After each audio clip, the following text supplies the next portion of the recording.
అధ్యక్ష కేటీఆర్ గారు 10 ఇయర్స్ మినిస్టర్గా చేసిండు, కానీ ఆ మాటలు ప్రతిసారి సత్యదూరమైనటువంటి మాటలు పెట్టి అబద్ధాలను ఊరంతా ప్రచారం చేసుకోవాలనేదే వాళ్ళ కాన్సెప్ట్. ఇవాళ మేము మహిళలకు ఒక లక్ష్యంతో పనిచేస్తున్నాం, 1 కోటి మంది మహిళల్ని కోటీశ్వరులను చేయాలనుకున్నాం. అరే ఇప్పటి వరకు టౌన్లో రూరల్లో 57,000 కోట్ల రూపాయలు వాళ్లకు బ్యాంకుల ద్వారా స్త్రీనిధి ద్వారా ఇవ్వడం జరిగింది. మీ లెక్క మేము రెండోసారి అధికారానికి వచ్చినాక 1 రూపాయి కూడా మీరు మహిళలై వడ్డీ లేని రుణాలు ఇవ్వలేదు. పైగా 3,000 కోట్ల రూపాయలు వాళ్ళ మీద భారం పెట్టిపోయినరు. మేము ఈ 6 నెలలకు ఒకసారి 3 నెలలకు ఒకసారి వాళ్ళ ఇచ్చిన ఇప్పటి వరకు దాదాపుగా 1,121 కోటి రూపాయలు 1,121 కోట్ల రూపాయలు వాళ్ళ వడ్డీ డబ్బులను అంటే వాళ్ళ వడ్డీని పే చేయడం జరిగింది. మేము ఎగ్గొట్టలే అధ్యక్ష, చేస్తూ ఉన్నాం. ఎందుకు ఇంత లేడీస్ అంటే మీకు అంత వ్యతిరేకం? అరే ఒక లక్ష్యం పెట్టుకున్నాము, ఆ లక్ష్యాన్ని ఆ సంకల్పాన్ని రీచ్ కావాలనుకుంటున్నాము.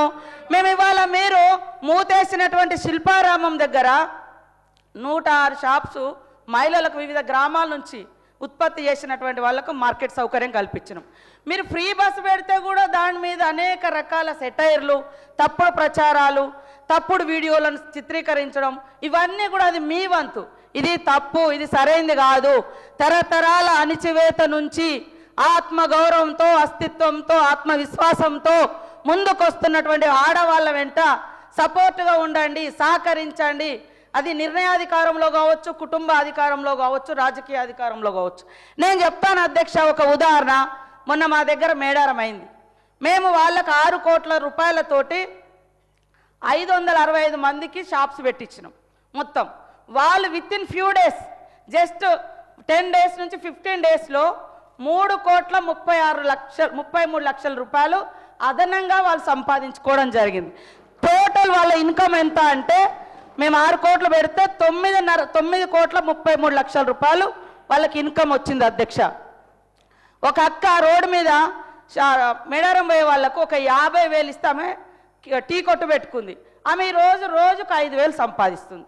ఇదే ఇప్ప పువ్వు, మవ్వ లడ్డు వాళ్ళకు ఒక 50,000 నుంచి మేము స్టార్ట్ చేసి 2 లక్షలు ఇస్తే వాళ్ళు ఆ 3 మంత్స్లో టోటల్గా మొత్తం ఈ రోజులో 14 లక్షల రూపాయలు సంపాదించారు.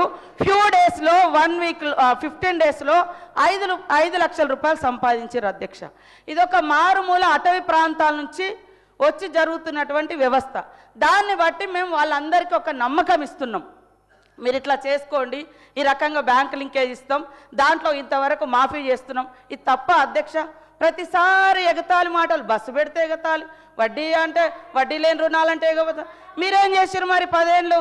ఇవాళ మీరు ఇన్ని మాటలు మాట్లాడుతున్నారు. అలా కేటీఆర్ గారు మీరు మాట్లాడినవన్నీ ఒక్కసారి మిమ్మల్ని మీరు ఆత్మ పరిశీలన చేసుకోండి. మీరు 10 ఏళ్లలో ఎన్ని ఇళ్ళు ఇచ్చారు? ధనిక రాష్ట్రం అని గొప్ప చెప్పారు కదా, మరి ఎందుకు పేదోళ్ళకి ఇల్లులు ఇవ్వలేదు? మరి ఎందుకు అందరికి ఉద్యోగాలు ఇవ్వలేదు? ఎందుకు దళితులకు భూములు పంచలేదు? మరి ఎందుకు మీరు అదే 2019 బడ్జెట్లో 100 కోట్లు నిరుద్యోగ భృతి అని 100 కోట్ల రూపాయలు బడ్జెట్లో కూడా యాడ్ చేసారు? మరి ఎందుకు ఇవ్వలేదు? ఎందుకు ఇవ్వలేదు అంటున్నా. చెప్పడానికి బాగానే ఉంది, మరి ఎందుకు చేయలేదు? ఇవాళ మీరు చేయలేదు. మీరు చెప్పండి, ఆడవాళ్ళ అభయహస్తం డబ్బులను కూడా మీరు వాడుకున్నారు, ఎందుకు ఇవ్వలేదు? అప్పుడు వైఎస్ఆర్ గారి హయాంలో వాళ్ళు జమ చేసుకున్నారు, ఇవ్వలేదు. ఇప్పుడు మేము ఒక్కొక్కటి నెరవేర్చుకుంటూ వస్తున్నాం. మీరు ఏమంటారు? గ్యారంటీ ఒక్కటే అమలు చేయలే. అరే రైతు రుణమాఫీ, మీరు ఎట్టే టైంలో రైతు రుణమాఫీ అన్నారు, 10 ఏళ్లలో కూడా కంప్లీట్ చేయలేకపోయారు. అవే కదా అట్లా మిగిలి ఉన్నాయి. ఇవాళ 0 బిల్ ఇస్తలేమా? 200 యూనిట్ల కరెంట్ ఇస్తలేమా? 4.5 లక్షల ఇల్లులు, 4.5 లక్షల ఇల్లులు కూడా మాది గ్యారంటీలోనే కదా. ఏదైతే 6 గ్యారంటీలలో 4.5 లక్షల ఇల్లులు కూడా ఉంది, 5 లక్షల ఇల్లు. మరి మీరు ఎన్ని ఇల్లు ఇచ్చారు 10 ఏళ్ళలో చెప్పండి?